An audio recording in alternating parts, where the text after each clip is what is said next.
Hi partners, നമ്മുടെ കമ്പനിയുടെ പഴയ ഓഫീസ് ബിൽഡിംഗ് വിൽക്കുമ്പോൾ കിട്ടുന്ന ലാഭത്തിന് ഇൻകം ടാക്സ് ബാധകമാണോ? തീർച്ചയായും. ഇതിനെയാണ് ഇൻകം ടാക്സിൽ ക്യാപിറ്റൽ ഗെയിൻ എന്ന് വിളിക്കുന്നത്.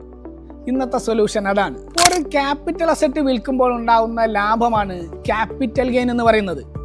ഇതെങ്ങനെയാണ് കണക്കാക്കുന്നത് എന്ന് നോക്കാം. ഒരു ക്യാപിറ്റൽ അസറ്റ് വിൽക്കുമ്പോൾ കിട്ടുന്ന തുകയും അതിന്റെ കോസ്റ്റ് ബേസും തമ്മിലുള്ള വ്യത്യാസമാണ് നമ്മുടെ ലാഭം അഥവാ നഷ്ടം. കോസ്റ്റ് ബേസ് എന്നാല് നാം ആ അസറ്റ് വാങ്ങാനോ നിർമ്മിക്കാനോ മുടക്കിയ യഥാർത്ഥ തുകയാണ്. അതിൽ പിന്നീട് വരുത്തിയ ഇംപ്രൂവ്മെന്റുകളും ഈ കോസ്റ്റിൽ ഉൾപ്പെടും.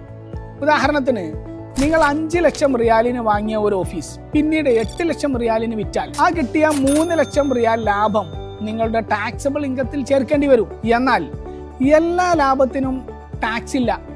പ്രധാനപ്പെട്ട ചില ഇളവുകളുമുണ്ട്. ഒന്ന്, നിങ്ങൾ ഒരു കമ്പനിയല്ല, വ്യക്തിയാണെങ്കിൽ നിങ്ങളുടെ ബിസിനസ്സിൽ ഉപയോഗിക്കാത്ത പേഴ്സണലായ ഒരു വസ്തു വിറ്റാൽ അതിൽ നിന്ന് കിട്ടുന്ന ലാഭത്തിന് ഇൻകം ടാക്സ് ബാധകമല്ല.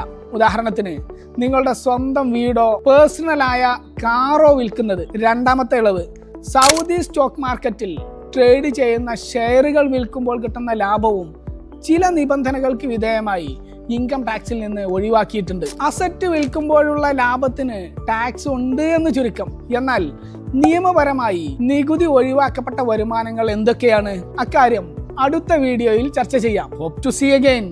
നൗഷാദ് അക്കുറേറ്റ്.